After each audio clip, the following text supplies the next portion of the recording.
चाहता हूं कि आप 1-2 मिनट ध्यान से मेरी बात को सुने, मैं जो कहना चाहता हूं उसको समझें, और फिर अगर ठीक लगे तो हाँ या ना करें। ठीक है जी दोस्तों, चैप्टर का नाम है डेरिवेटिव्स। डेरिवेटिव्स की जगह हम कह सकते हैं हेजिंग, हेज करना, हेजिंग टूल्स ये भी बोल सकते हैं, ईदर डेरिवेटिव्स और हेजिंग टूल्स, कुछ भी कह सकते हैं। ठीक है ना बेटे। हेज का मतलब होता है कवर करना। आपको मैंने कहा, सबसे पहली चीज ये बताई कि इस दुनिया में रिस्क बहुत है, अलग अलग प्रकार के रिस्क हैं जी। अगर आप एक बिजनेस एंटिटी का वर्क कर रहे हैं तो अलग अलग तरह के रिस्क हैं, आपको सभी रिस्क बियर करने पड़ेंगे। और अगर आप स्टूडेंट हैं तब भी रिस्क है, अगर आप एक छोटी सी चाय की दुकान चलाते हैं तब भी रिस्क है। मैंने तो कहा जी, रिक्शा चलाने वाले से लेकर ऊपर मुकेश अंबानी तक रिस्क ही रिस्क है, अलग अलग प्रकार के अलग अलग एस्पेक्ट्स के रिस्क हैं। तो आप बताइए जी, एक बिजनेस एंटिटी के लिए क्या क्या रिस्क हो सकते हैं। मैंने कहा जी, अगर गवर्नमेंट चेंज हो गई तो उसको कहते हैं जी पॉलिटिकल रिस्क। आपको पता है मुकेश अंबानी, अनिल अंबानी का प्यार मोहब्बत नरेंद्र मोदी जी से बहुत ज्यादा है, क्योंकि वो भी गुजरात के, वो भी गुजरात के थे उनके पिताजी। और क्या पता सरकार चेंज हो जाए तो नुकसान हो सकता है। आपने मूवी देखी थी गुरु, गुरु में क्या था, कांग्रेस की गवर्नमेंट थी और कांग्रेस की गवर्नमेंट ने धीरू भाई अंबानी के अगेंस्ट केस फाइल कर दिया था। अभी मैं बताऊंगा, गुरु की मूवी दिखाऊंगा क्लिपिंग। पॉलिटिकल रिस्क के साथ साथ मैं कहता हूं जी, आपको टेक्नोलॉजिकल रिस्क भी हो सकता है। आपको बताइए आजकल हर रोज नई टेक्नोलॉजी आ रही है, दूर ही क्यों जाते हो। आपने मोबाइल फोन पहले नोकिया के खरीदते थे, आजकल नोकिया के खरीदने बंद कर दिए, आप सैमसंग के टच स्क्रीन खरीद रहे हो। आप आजकल आजकल टच स्क्रीन से दूसरे ले रहे हो, सैमसंग नहीं तो मतलब नोकिया तो लेना बंद ही कर दिया आपने। ऐसा क्या हो गया बेटे। आप पहले ओनिडा के टीवी लेते थे ब्लैक एंड व्हाइट कलर्ड, आजकल आपने टीवी लेने बंद कर दिए, एलसीडी लेने बंद कर दिए, अब तो एलईडी लेते हो मेरे बेटे। पहले बेटे घर में कपड़े सिलवाते थे अपने दर्जी से, टेलर से, आजकल तो रेडीमेड लेते हो बेटे। बेटे इसका मतलब इस दुनिया में हर चीज बदल रही है। और बेटे भगवान कृष्ण ने यही बात अर्जुन को बोली थी कि अर्जुन तू सुन ले, इस दुनिया में जो समय के हिसाब से बदलता रहता है वो तो आगे चला जाएगा, और जो समय के हिसाब से बदलेगा नहीं वो पीछे रह जाएगा। और बदलना ही संसार का नियम है। पुराने शरीर खत्म हो जाते हैं और वही आत्मा नए शरीर में चली जाती है। आत्मा ही एक शाश्वत है, एक अनश्वर है। बाकी इस दुनिया में हर चीज बेटे, हर चीज बदलती है। तो इस दौर में अगर हमें काम करना है, मैं इन्फोसिस का वर्क कर सकता हूं, क्योंकि I can become a finance manager of Infosys. मैं मोटरोला का भी हो सकता हूं, I can become a finance manager of Maruti Suzuki, HDFC bank, insurance company. इस दुनिया में मैं कहीं पे भी रहूं, आपको रिस्क बियर करना पड़ेगा। और उस रिस्क को बियर करने के लिए हम अपने आप को बचाते हैं, और उसको बचाने की टेक्निक्स का नाम है, अपने आप को बचाने की टेक्निक्स का नाम है हेज करना। हेज दो प्रकार के होते हैं, एक इंटरनल और दूसरे एक्सटर्नल। मैं अभी एक्सटर्नल की बातें करूंगा, और एक्सटर्नल में नाम रखा मैंने डेरिवेटिव्स। तो बेटे आप देख लो, अभी तक मैं कंसेप्ट से समझाता जा रहा हूं, और डेरिवेटिव मेरे बेटे 5 हैं। कुंती माता के 5 पुत्र थे ना मेरे बेटे, बोलो ना, थे या नहीं थे बेटे। उसी तरह से एक टूल का नाम है फॉरवर्ड कॉन्ट्रैक्ट, और बेटे दूसरे का नाम है फ्यूचर कॉन्ट्रैक्ट। बेटे तीसरे का नाम है ऑप्शन कॉन्ट्रैक्ट। बेटे फोर्थ का नाम है स्वैप कॉन्ट्रैक्ट। और बेटे ए मेरे बेटे, ए बेटे, बेटा बेटे नाराज हो गए, बेटे नाराज हो गए, बेटे ना, बेटे नाराज ना हो ना। बेटे 5वां है फॉरवर्ड रेट कॉन्ट्रैक्ट और फॉरवर्ड रेट एग्रीमेंट, समझ लें। तो मैं आपके सामने आज इन तीनों कॉन्ट्रैक्ट्स की इंट्रोडक्शन दूंगा। भले हम एक को क्वेश्चन ना करें, एक दो करेंगे समय मिलेगा तो, लेकिन मेन मुद्दा मेरा ये है कि भले आप YouTube में देख रहे हो, आपको हर बात समझ आए, और मैं कोई टेक्निकल लैंग्वेज में ना बोलूं, मैं ज्यादा इंग्लिश ना झाड़ू, मैं मन से बोलूं, भले हिंदी क्यों ना बोलूं, लेकिन मेरे मन से जो वाइब्रेशंस निकलेंगी आपकी बॉडी तक जाएंगी और आपको समझ आएगा मेरे बेटे। बस मेरा यही एक ऑब्जेक्टिव है। तो ध्यान से सुनिएगा, मैं अगर रिस्क को कवर करना चाहता हूं तो रिस्क को कवर करने के लिए मुझे अलग अलग तरह के यंत्र यूज करने पड़ेंगे। उसमें पहला नाम है फॉरवर्ड कॉन्ट्रैक्ट। Forward contract.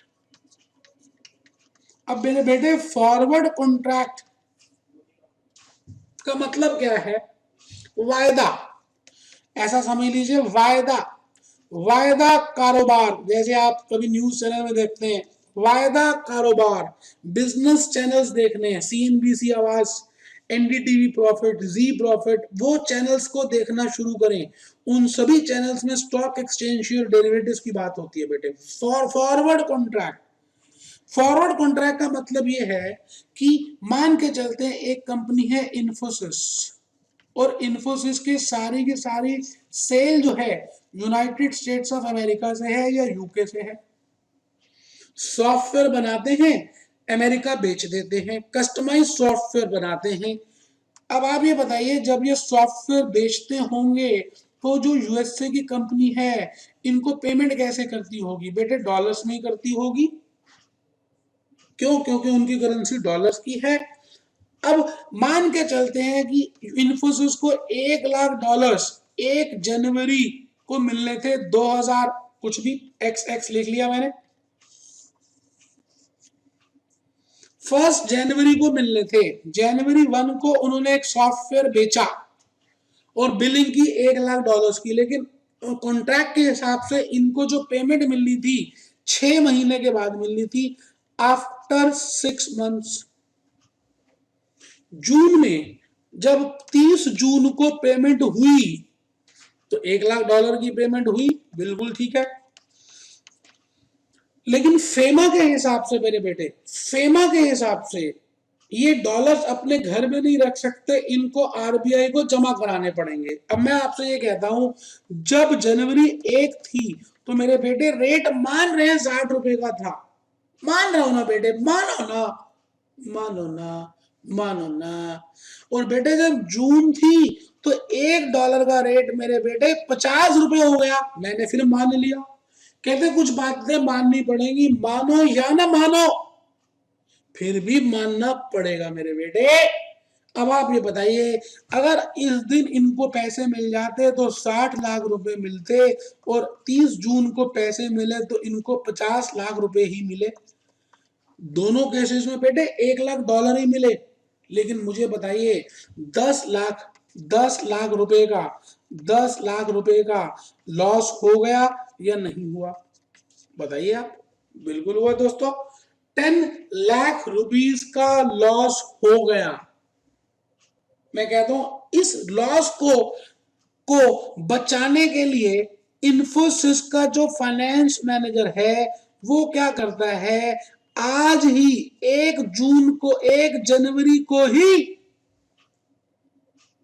1 जनवरी को ही HDFC के पास जाता है, बैंक के पास जाता है और एक एग्रीमेंट कर लेता है। मैं शीट चेंज करूंगा क्योंकि इसमें गुच्चड़ मुच्चड़ ज्यादा हो गया। मैंने कहा जी इन्फोसिस का फाइनेंस मैनेजर, इन्फोसिस का फाइनेंस मैनेजर आज ही, आज मतलब 1 जनवरी को ही HDFC से जाकर एक वायदा ले लेता है, एक एग्रीमेंट कर लेता है, एक कॉन्ट्रैक्ट कर लेता है। क्या कॉन्ट्रैक्ट और क्या वायदा? कि मैं 30 जून को तेरे पास आऊंगा और $1,00,000 तुझे बेचूंगा, और बता किस रेट में तू मेरे से 30 जून को लेगा। एग्रीमेंट आज ही हो रहा है। इसका मतलब, इसका नाम है फॉरवर्ड, भविष्य के लिए एग्रीमेंट हो रहा है। लेकिन दो पार्टीज के बीच में हो रहा है, 1-to-1 कॉन्ट्रैक्ट है। देखिए इन्फोसिस के बीच में और एचडीएफसी के बीच में। मान लेते हैं 1 जनवरी को एक्चुअल रेट चल रहा था 60 रुपए और 30 जून को एक्चुअल रेट चल रहा था 50 रुपए, और इन्होंने आपस में एग्रीमेंट किया कि 55 रुपए में हम ले लेंगे, एचडीएफसी वाले ले लेंगे और इन्फोसिस बेच देगा। ध्यान फरमाइएगा दोस्तों, मैं एक एग्जांपल और दे दूंगा लेकिन ध्यान से देखिएगा। इन्फोसिस ने एचडीएफसी से एक एग्रीमेंट किया, 1-to-1 है, इसलिए इसका नाम है इंडिविजुअल कॉन्ट्रैक्ट। इसको ओवर द काउंटर भी बोल सकते हैं, तो ओटीसी कॉन्ट्रैक्ट भी कह सकते हैं। क्यों? क्योंकि किसी एक्सचेंज की मदद नहीं ली, तो मैंने कहा ये ओटीसी कॉन्ट्रैक्ट है। टेलर मेड है, मान लेते हैं इन्फोसिस को $1,00,000 आने थे तो उसने $1,00,000 का कॉन्ट्रैक्ट किया। मान लेते हैं बिलिंग हुई $1,02,000 की, तो मान लेते हैं वो $1,02,000 का कॉन्ट्रैक्ट करना चाहता है तो $1,02,000 के ऊपर करेगा। तो मैं आपसे क्या कहना चाह रहा हूं, मैं आपसे यही कहना चाह रहा हूं कि एक तो ये इंडिविजुअल कॉन्ट्रैक्ट्स है, पार्टी टू पार्टी कॉन्ट्रैक्ट्स है, और दूसरा टेलर मेड है। आपकी जो रिक्वायरमेंट है बेटे वो लीजिए, उसको लीजिए। अब क्योंकि ये टेलर मेड है और ये रिक्वायरमेंट के ऊपर डिपेंड करते हैं, तो बेटे इसमें रिस्क हो सकता है। रिस्क क्या हो सकता है कि उस दिन क्या पता इन्फोसिस और क्या पता एचडीएफसी में कोई भी अपनी बात को परफॉर्म ही ना करे। नॉन परफॉर्मेंस का रिस्क हो सकता है, वो अभी हम देखेंगे। पहले हमें बताइए, इन्फोसिस ने एचडीएफसी के साथ जो एग्रीमेंट किया उसका नाम फॉरवर्ड कॉन्ट्रैक्ट है, ठीक है जी। अब मैं एक एग्जांपल और देता हूं जिससे शायद आपको बात समझ आए। रामलाल एक व्यक्ति है और रामलाल को उसके पंडित जी ने ये कहा कि बेटे आने वाली दिवाली में अगर तू 500 ग्राम की लक्ष्मी जी की मूर्ति और 500 ग्राम की गणेश जी की मूर्ति अपने घर में स्थापित करता है तो बेटे तेरे घर में लक्ष्मी जी का अंबार हो जाएगा। अभी जून का महीना चल रहा है मान के चलते हैं, और दिवाली नवंबर में आने वाली है। तो रामलाल ने क्या किया, पंडित की बात मान ली और उसने जाकर एक सुनार से पीपी ज्वेलर से या किसी से भी जाकर आज मतलब कब, जून में एग्रीमेंट कर लिया। आज ही जाकर बेटे एग्रीमेंट कर लिया। क्या एग्रीमेंट कर लिया कि मैं तेरे पास आऊंगा नवंबर में, और बेटे ये गवर्नमेंट के पेपर्स में, स्टैम्प पेपर्स में एग्रीमेंट हो गया, और इन स्टैम्प पेपर्स में सारी बातें लिखी गई that this person will go, this will do this this this this this this this. तेरे पास मैं नवंबर में आऊंगा और मैं इतने ग्राम की लक्ष्मी जी की और इतने ग्राम की गणेश जी की मूर्ति ले लूंगा, खरीदूंगा, और रेट भी आज ही तय हो गया। मान के चलते हैं आज, वैसे आज मार्केट का रेट है 40,000 रुपए 10 ग्राम। तो आज इन्होंने रेट तय किया 38,000 रुपए 10 ग्राम पे, इन्होंने रेट तय कर लिया कि हम ठीक है जी 38,000 में आपसे ये सोना खरीदेंगे। आज नहीं खरीद रहे, कब, नवंबर में, 15 नवंबर को आएंगे। क्यों? क्योंकि 15 नवंबर धनतेरस का दिन है, ऐसा मैं मान रहा हूं। अब आप ये बताइए, अगेन दोनों के बीच में जो कॉन्ट्रैक्ट हुआ 1-to-1 हुआ, कस्टमाइज्ड हुआ, 500 ग्राम की मूर्ति का हुआ। अगर रामलाल को ये एग्रीमेंट या ये मूर्तियां, ये एग्रीमेंट अगर उसको लगता है ठीक नहीं है और उसको बेचना चाहता है, तो बताइए क्या फॉरवर्ड कॉन्ट्रैक्ट में लिक्विडिटी होगी? नहीं होगी। क्यों? क्योंकि ये कस्टमाइज था। अच्छा दूसरी बात, आप बताइए कि अचानक दीपावली के आसपास भाव 70,000 रुपए 10 ग्राम चला गया। मैं फिर एग्जांपल दे रहा हूं, 70,000 रुपीज का 10 ग्राम चला गया, तो मुझे बताइए ऐसा भी तो हो सकता है कि ये पीपी ज्वेलर की नियत ही खराब हो जाए, और अगर इसकी नियत खराब हो गई तो ये सोना उस रेट में नहीं देगा, इसका मतलब इसमें नॉन परफॉर्मेंस भी होने के चांसेस हैं। तो बेटे यही तो फीचर लिखवाए थे मैंने कि फॉरवर्ड कॉन्ट्रैक्ट के पॉजिटिव्स क्या हैं, नेगेटिव्स क्या हैं, इसके फीचर्स क्या हैं। और दूर क्यों जाते हो बेटे, आप बताओ, आप अपनी शर्ट स्टिच कराते हो या फीमेल्स अपना सूट स्टिच कराती हैं किसी बुटीक वाली से, तो जो फीमेल्स अपना स्टिच कराती हैं बुटीक वाली से, तो बुटीक वाली आपका साइज के हिसाब से ही तो सूट स्टिच करेगी। और मान के चलते हैं कि वो स्टिच हो गया as per your customise size, आपको वो सूट पसंद नहीं आया, तो आप उसको आगे बेच थोड़ी सकते हैं, उसमें लिक्विडिटी थोड़ी है। क्यों? क्योंकि वो आपके एग्रीमेंट, आपके साइज के हिसाब से सेट हुआ है। बिल्कुल उसी तरह से बेटे आप फॉरवर्ड कॉन्ट्रैक्ट के फीचर्स देखो, उन सभी फीचर्स में मैंने ये बातें लिखी हैं। आप बताइए, आप बताइए, एक लड़का और एक लड़की का जब रिंग सेरेमनी होती है, दूर क्यों जाते हैं, अभिषेक बच्चन का नाम तो सभी ने सुना होगा, अभिषेक बच्चन, करिश्मा कपूर, करिश्मा कपूर, आप बताइए जी, अभिषेक बच्चन और करिश्मा कपूर के बीच में पहले बेटे एक बार फॉरवर्ड कॉन्ट्रैक्ट हो गया था कि रिंग सेरेमनी हो चुकी थी मेरे बच्चे, कि हम इस दिन, हम इस दिन, हम इस दिन विवाह कर लेंगे, ये हमारी मैरिज की तिथि होगी, हम इस दिन शादी कर लेंगे, हम इस दिन शादी कर लेंगे, मैरिज कर लेंगे। अब मुझे एक चीज बताइए आप, रिंग सेरेमनी हुई आज के दिन कि तू मेरा मैं तेरी एक दिन हो जाएंगे, और आज से हम कोई लड़का लड़की मैरिज के बेसिस पे नहीं देखेंगे, वैसे तो देखेंगे लड़के लड़की को, लेकिन हम मैरिज के लिए आज रुक गए हैं, बस तू मेरा मैं तेरी। लेकिन दोस्तों आपने देखा कि क्या अभिषेक बच्चन की करिश्मा कपूर से विवाह हुआ? नहीं हुआ बेटे, नॉन परफॉर्मेंस हुई। तो मैं आपसे यही कहना चाह रहा हूं कि फॉरवर्ड कॉन्ट्रैक्ट में कुछ, पहली बात ये 1-to-1 कॉन्ट्रैक्ट है, इसलिए इनका नाम रखा गया ओटीसी, ओवर द काउंटर। और दूसरी बात ये रखी गई, ये कस्टमाइज्ड हैं, टेलर मेड हैं, टेलर मेड हैं, इसलिए ये इनलिक्विडिटी है, इनमें लिक्विडिटी नहीं है मेरे बेटे, लिक्विडिटी है ही नहीं।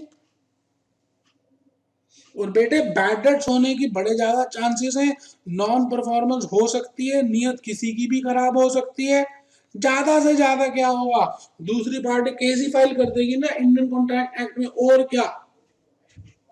इसका मतलब फॉरवर्ड कॉन्ट्रैक्ट अगर हम इसको डेरिवेटिव की नजर से देखें तो एक टूल है। राजा दशरथ ने अपनी वाइफ कैकेयी को 2 वचन दिए थे मेरे बेटे, 2 वचन, इतिहास गवाह उस बात का।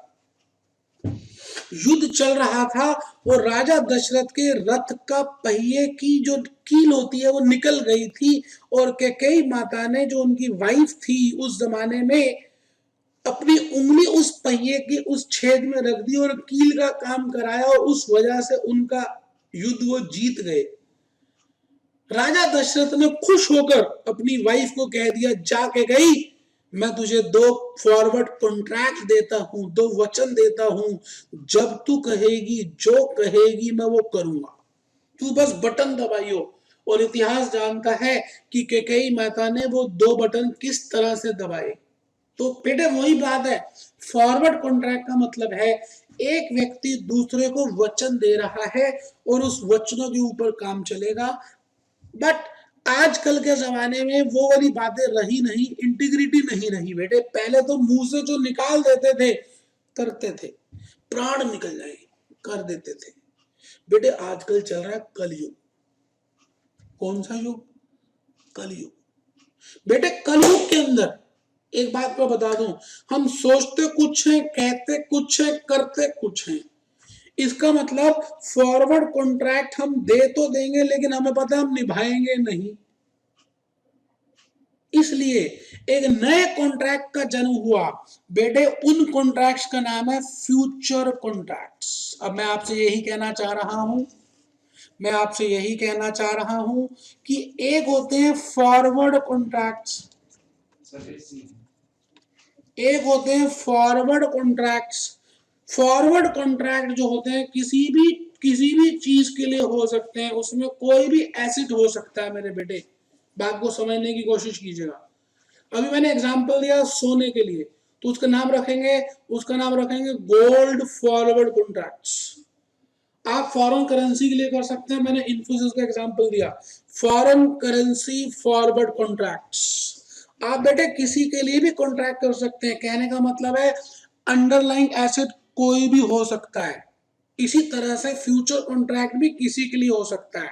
तो प्लीज अपनी स्लाइड्स खोल लें और एक बार देखें कि मैंने फ्यूचर कॉन्ट्रैक्ट्स के लिए क्या लिखा है। 1 मिनट में चाहता हूं कि आप उसको अगर लिख लेंगे तो बहुत ही बढ़िया रहेगा और अच्छा रहेगा बेटे।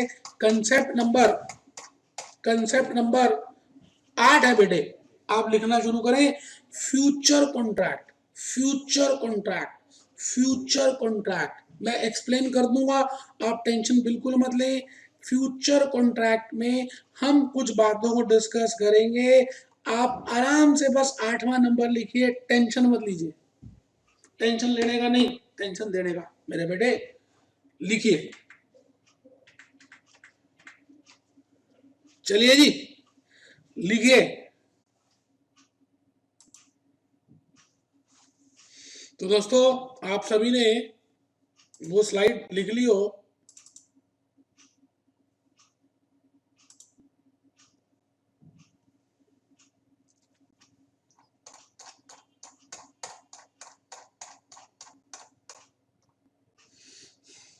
Concept number 8 future contract. मैंने आपको अभी तक ये बताया कि what is the meaning of derivative, and उससे पहले बताया व्हाट इज द रिस्क। अभी मैं चाहता हूं पहले आप ये कंसेप्ट नंबर 8 लिख लें फ्यूचर कॉन्ट्रैक्ट का, और फिर मैं आपको थोड़ा सा और बताऊं।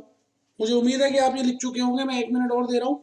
Future contract, concept number 8, what is the meaning of future contract.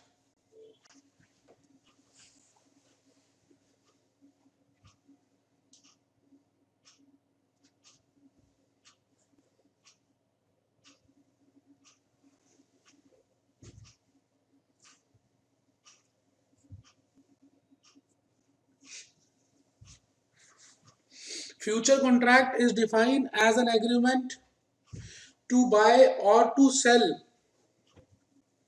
a standard quantity, underline कर देंगे, standard quantity at a future date and at a price agreed between the parties through organise future exchange. इसको underline कर देंगे, organise future exchange. Forward contract में और future contract में दोस्तों यही डिफरेंस है, फॉरवर्ड कॉन्ट्रैक्ट में और फ्यूचर कॉन्ट्रैक्ट में यही डिफरेंस है।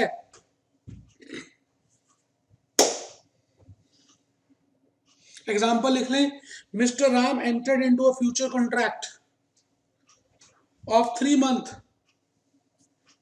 for buying Tata stock at a booking price of rupees 150.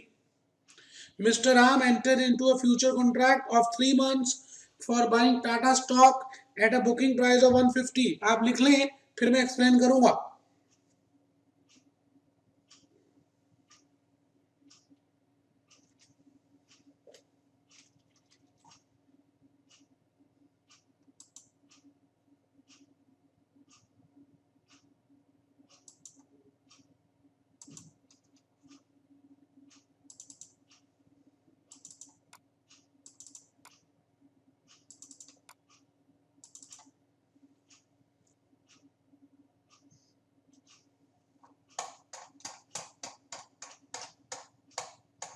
मुझे उम्मीद है कि कंसेप्ट नंबर 8 तो लिख ही लिया होगा, वो गलती से मेरे से बटन प्रेस हो गया था।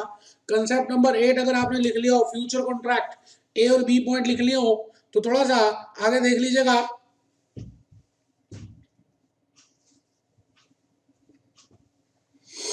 भले कुछ भी समझ नहीं आ रहा, आप बस नोट कर लीजिए, बाकी का काम मेरा है। बाकी दियां गल्लां छड्डो, दिल साफ होना चाहिए है। बाकी दियां गल्लां छड्डो, दिल साफ होना चाहिए है।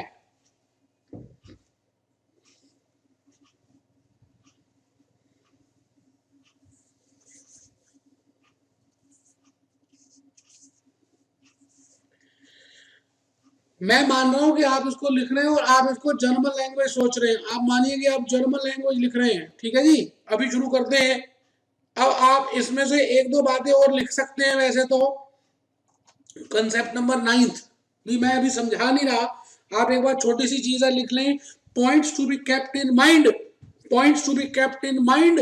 कुछ बातें ऐसी हैं जो आने वाले इस चैप्टर में आपको मदद करेंगी, भले आपको पता है फिर भी लिख लीजिए।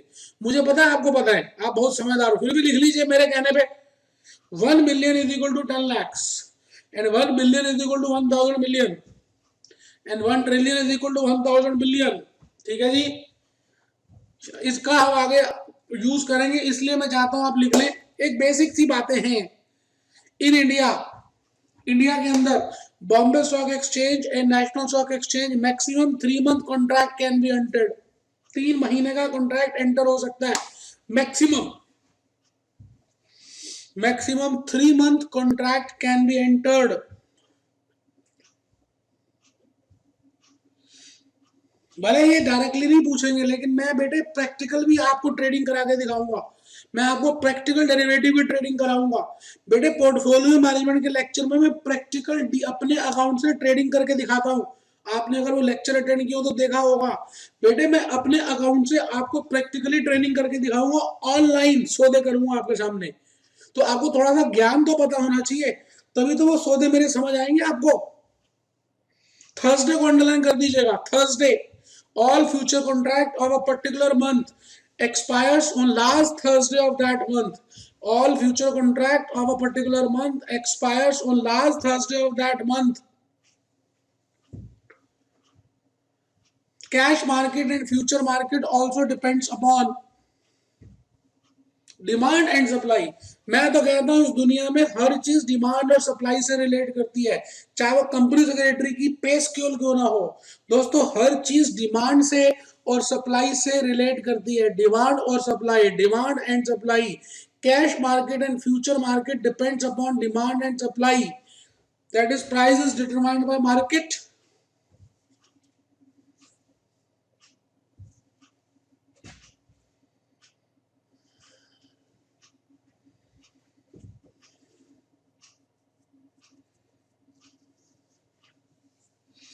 On future F point E point लिख लिया बेटे, ई लिख लिया मेरे लाल।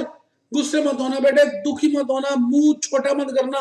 मुझे मालूम है कि इस समय आप लिख रहे हैं बेटे, एक बार ये खत्म हो तो समझाना शुरू करूंगा ना। फॉरवर्ड कॉन्ट्रैक्ट समझ आया ना बेटे, डेरिवेटिव समझ आए ना। सब डिफिकल्ट मानते हैं बेटे, मैं मजाक मजाक में करा दूंगा आपको, मजाक मजाक में मूवीज दिखा दिखा कर करा दूंगा बेटे, दावा इस बात का। On maturity date future cash market price and future price will be exactly same. तो आप एक टाइमलाइन बना दीजिए, टाइमलाइन बना दीजिए। यहाँ पे T0 लिखिएगा, T0 आज का समय, और वहां पर T3 लिखिएगा भविष्य का समय, future date, future price. T3 बस यहां लिख दिया जी। चलिए जी, कंसेप्ट 10 ठीक है बेटे। कंसेप्ट 10 है टाइप्स ऑफ फ्यूचर कॉन्ट्रैक्ट। मैंने कहा जी फ्यूचर कॉन्ट्रैक्ट किसी भी चीज के लिए हो सकते हैं, जैसे मैंने कहा फॉरवर्ड कमोडिटी के लिए हो सकता है, फॉरवर्ड फॉरेन करेंसी के लिए हो सकता है, फॉरवर्ड कैटरीना कैफ के लिए हो सकता है, फॉरवर्ड किसी क्रिकेटर के लिए हो सकता है। मैंने कहा जी वायदे हैं, वायदे तो किसी के लिए भी कर सकते हो, किसी भी दिमाग की कोई भी उपज हो। बिल्कुल उसी तरह से generally future contract future exchanges में इस तरह के होते हैं। इससे ज्यादा हो सकते हैं, हो सकते हैं, मैं तो खाली एक आइडिया बता रहा हूं आपको। Index futures, stock futures, index. बेटे इंडेक्स फ्यूचर्स में हम एक तो निफ्टी और एक सेंसेक्स के फ्यूचर्स लेते हैं। इंडेक्स फ्यूचर्स में हम एक निफ्टी और एक सेंसेक्स, ये दो इंडेक्स है, इनके ऊपर भी फ्यूचर लेते हैं, इनके ऊपर भी वायदे लेते हैं। बॉम्बे स्टॉक एक्सचेंज का सेंसेक्स और नेशनल का Nifty. Stock futures,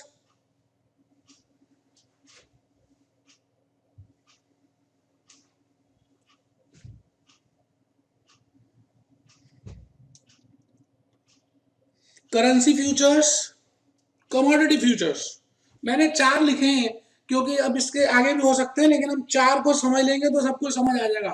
future contract आप किसी शेयर के लिए ले सकते हैं, आप किसी कमोडिटी के लिए ले सकते हैं, आलू के लिए, प्याज के लिए, टी के लिए, कार्डामन के लिए, आप करेंसीज के लिए भी ले सकते हैं। ठीक है जी। कंसेप्ट नंबर 10 लिख लिया हो तो चलिए फिर मैं आगे चलने वाला हूं। बस लास्ट एक छोटा सा कंसेप्ट लिखना है, फिर मैं आपको समझाऊंगा कि इन सब का मीनिंग क्या है। वैसे कंसेप्ट नंबर 11 मैं चाहता हूं कि आप सभी एक बार ये लिख लें, क्योंकि मैंने इसको बुक के थ्रू भी बताना है और अभी कंसेप्ट समझाना भी है, फिर मैं पीछे चला जाऊंगा, फिर इसलिए कह रहा हूं। चलिए आपकी मर्जी है दोस्तों, लिखना चाहे लिखिए, नहीं तो कोई ऐसी बात नहीं है। मैं पहले आपको समझा देता हूं, आप नाराज ना हो बेटे, नाराज ना हो, मैं पहले समझा देता हूं। आप क्या करें, एक बार सभी डेरिवेटिव की किताब में से एक पेज निकाल लें जहां पर मैंने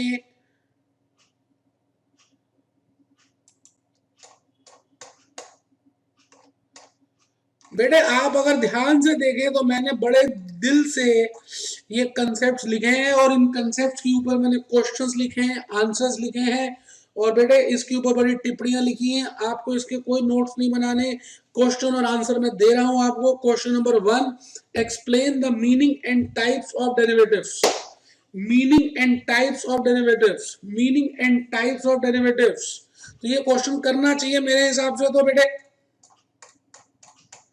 पहला क्वेश्चन। दूसरा क्वेश्चन देखिए क्या लिखा है, explain the meaning and features of forward contract. मतलब फॉरवर्ड कॉन्ट्रैक्ट कौन से होते हैं, इनके फीचर्स क्या हैं। ये बात आप लिख चुके हैं एक कंसेप्ट में, लेकिन थ्योरी में अगर आएगा तो बेटे कंसेप्ट तो समझ आ गया, लेकिन ये आप लिख सकते हैं। बड़ा ही प्यारा सा मैंने लिखा है, और देखिए कहां पर आया हुआ है, वेरी इंपॉर्टेंट के ऊपर मैंने 100 टाइम्स लिखा है, इतना इंपॉर्टेंट क्वेश्चन है। क्वेश्चन नंबर 2, क्वेश्चन नंबर 3 बेटे, एक्सप्लेन फ्यूचर कॉन्ट्रैक्ट्स। इस समय आप फ्यूचर लिख रहे हैं, फ्यूचर लिख रहे हैं, उसकी कंसेप्ट की पीपीटीज लिख रहे हैं, आप उसके कंसेप्ट की पीपीटीज लिख रहे हैं मेरे बेटे, मेरे बेटे, हाय राम, आप चेक कर लीजिए मेरे बेटे। Future contract can be defined, अगर थ्योरी में आता है तो आपको कुछ मसाला और चाहिए, और कुछ चित्र चाहिए, डायग्राम चाहिए, वो क्वेश्चन नंबर 3 से करेंगे। A future contract can be defined as an agreement to buy or sell a standard quantity of a specific instrument at a predetermined future date. Underline कर दीजिएगा, standard quantity, future date, agreed between, open outcry on the organised future exchange. तो बेटे ये सभी करने वाले हैं मैं, लेकिन आपका ध्यान अभी कहीं और लेके जाने वाला हूं। मैं चाहता हूं कि ये आप थोड़ा सा, ये जो चीज मैंने लिखी है, ये डिफरेंस बिटवीन,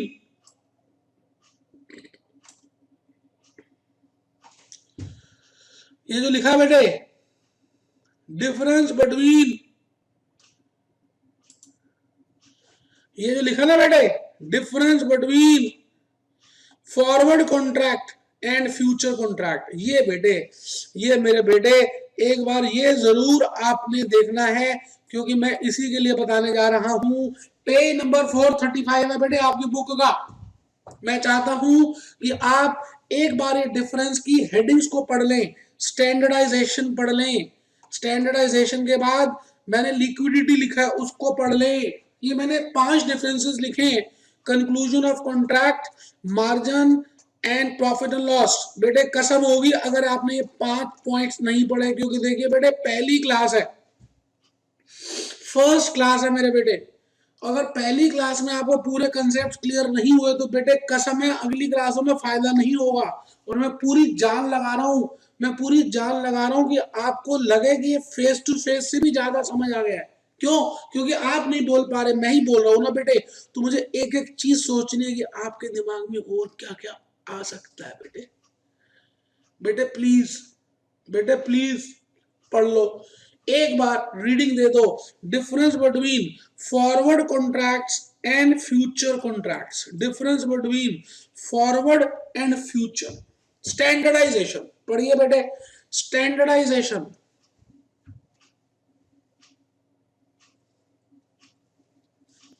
बेटे किताब में ही करना है। A forward contract is a tailor made, अभी मैं समझाऊंगा बेटे, टेलर मेड, अंडरलाइन कर दीजिए, tailor made, where the terms are settled by mutual agreement, underline कर दीजिए, mutual agreement, mutual agreement, mutual agreement.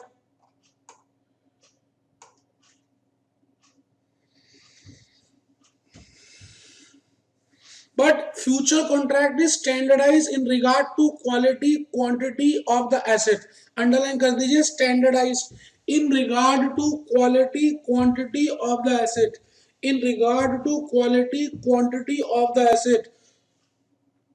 ठीक है बेटे, पहला डिफरेंस आपने देखा स्टैंडर्डाइजेशन का। बेटे मैं आपको कहना चाहूंगा, जब आप बहुत छोटे थे, जब आप बहुत छोटे थे और आपके 2-3 भाई बहन हैं, मान रहा हूं मैं, और आपके माता पिता, आपकी मम्मी आपको गर्मी की छुट्टियों में आपको नानी जी के घर लेके जाती थी।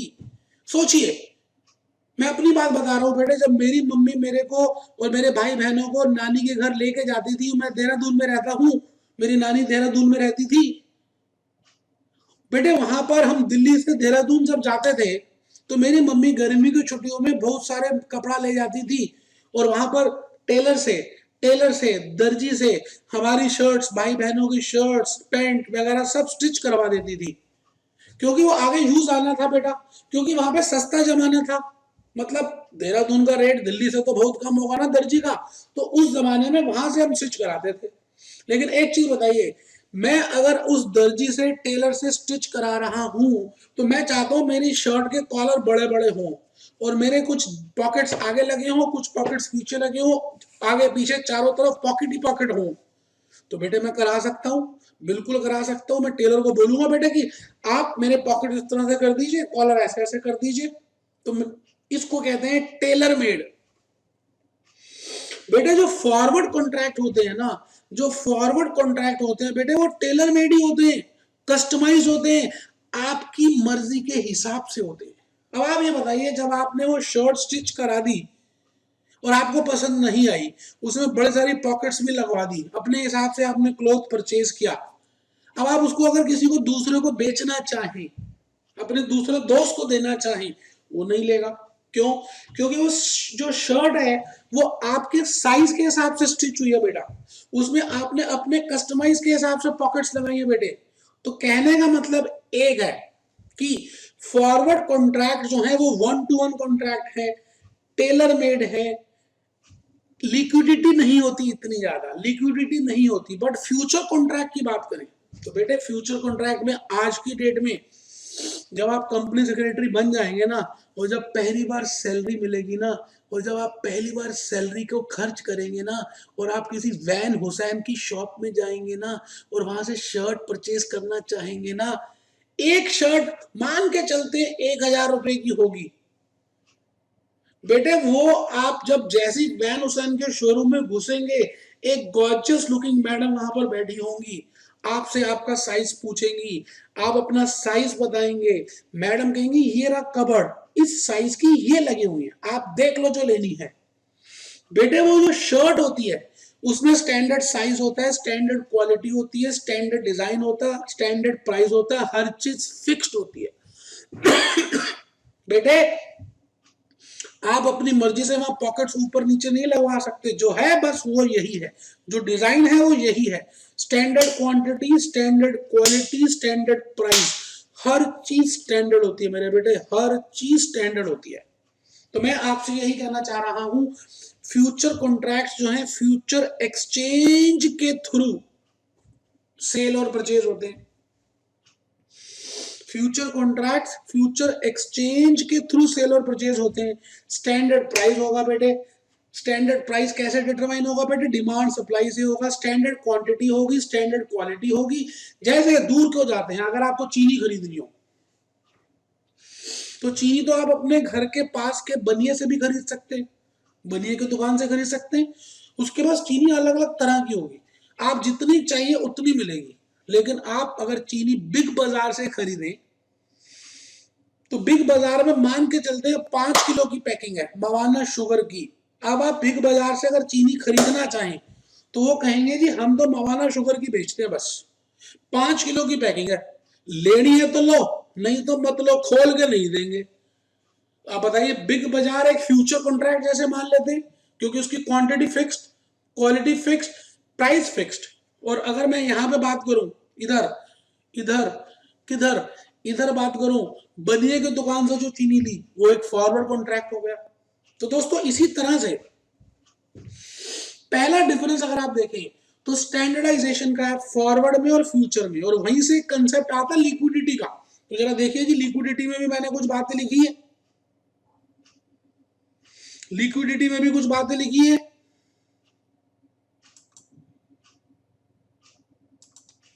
लिक्विडिटी मैंने लिखा है, there is no secondary market for the forward contracts.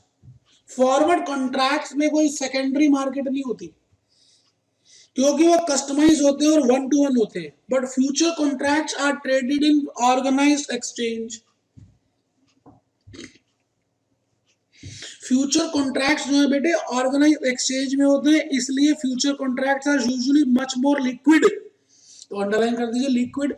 आपने कोई फ्यूचर कॉन्ट्रैक्ट लिया इन्फोसिस का शेयर का या गोल्ड का, तो आप उसको आगे बेच भी सकते हैं अगर आपको उसमें इंटरेस्ट नहीं आ रहा, तो वो लिक्विड होते हैं बेटे।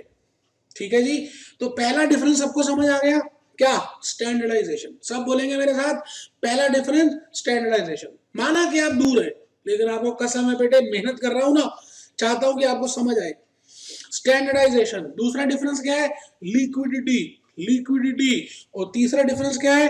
Conclusion of contract. एक बार पढ़ लें फिर मैं समझाऊंगा।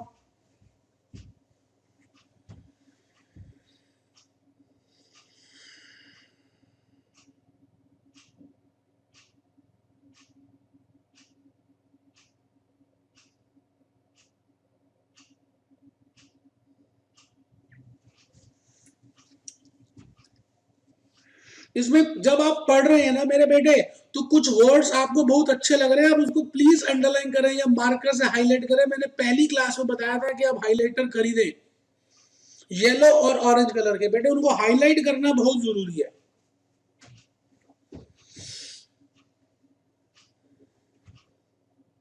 अब जैसे आपको यहाँ पे एक आध वर्ड समझ नहीं आ रहा, लॉन्ग पोजीशन क्या होती है मैं बताऊंगा, आप अंडरलाइन तो करें। ऑफ सेटिंग क्या होती है मैं बताऊंगा, अंडरलाइन तो करें।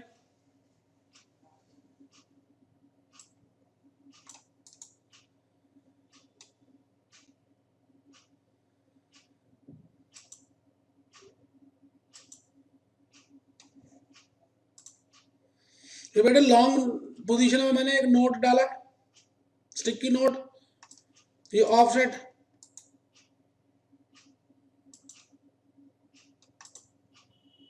ये ऑफसेट में बेटे ध्यान रखना है। और लगे हाथों बेटे एक बार मार्जिन वाला पॉइंट भी पढ़ डाले, फिर मैं दोनों पॉइंट इकट्ठे बताने वाला हूं। पहला डिफरेंस था स्टैंडर्डाइजेशन का, दूसरा डिफरेंस था लिक्विडिटी का। किस किस के बीच में डिफरेंसेस कर रहे हैं? Forward contract, future contract, forward contract, future contract, forward future, forward future. बेटे इस समय आप तीसरा पॉइंट पढ़ रहे हैं, conclusion of contract, conclusion of contract. और फोर्थ पढ़ रहे हैं मार्जिन। फिर दोनों पढ़ लीजिए, फिर मैं एक्सप्लेन करूंगा। कंक्लूजन एंड मार्जिन में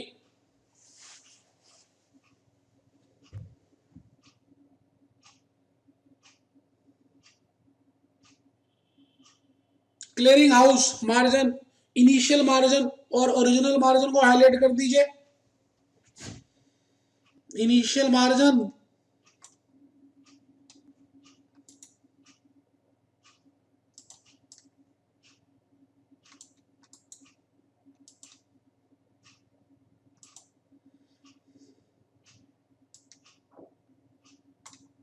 इनिशियल मार्जिन और ओरिजिनल मार्जिन को हाईलाइट कर दीजिए। लिखना तो कुछ है ही नहीं बेटे, खाली अंडरलाइन करने की बात कर रहा हूं। अगर आप अंडरलाइन भी नहीं करेंगे तो दुख की बात है ये। माना कि आप मेरे से बहुत दूर हैं, लेकिन बेटे पहले लेक्चर में बताया था कि आप मार्कर जरूर रखें और मार्कर से हाईलाइट करें। बात समझ रहे ना आप बेटे? तो आप एक बार ये दो पॉइंट्स जो मैंने बोले हैं, conclusion of contract, conclusion of contract and margin money, ये दोनों पॉइंट्स एक बार पढ़ लें मेरे बेटे, एक बार पढ़ लें, कसम होगी, हाईलाइट कर लें। प्रॉफिट एंड लॉस सेटलमेंट, बस बेटे लास्ट पॉइंट भी पढ़ ले मेरे बच्चे, प्रॉफिट एंड लॉस सेटलमेंट। हाय राम, एक बच्चा कह रहा है ये मास्टर तो बेवकूफ है, खाली कह रहा है किताब से पढ़ ले, यहां से पढ़ ले, वहां से पढ़ ले। बेटे ठंड रख लो ना, अभी सब बताऊंगा। मैं चाहता हूं बेटे एक बार आप पढ़ लो, बाकी का जिम्मा मेरा, मेरे बच्चे। किताब दिया बेटे, बड़ी मेहनत से बनाई है ये किताब, और बेटे आप लोगों के लिए तो बनाई है।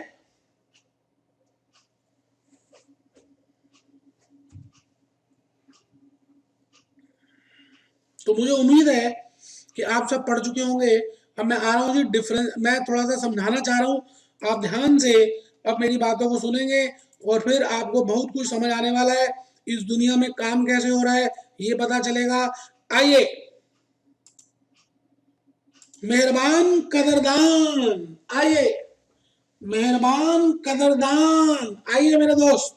मैं भूपेश आनंद आज आपको ये बताने जा रहा हूं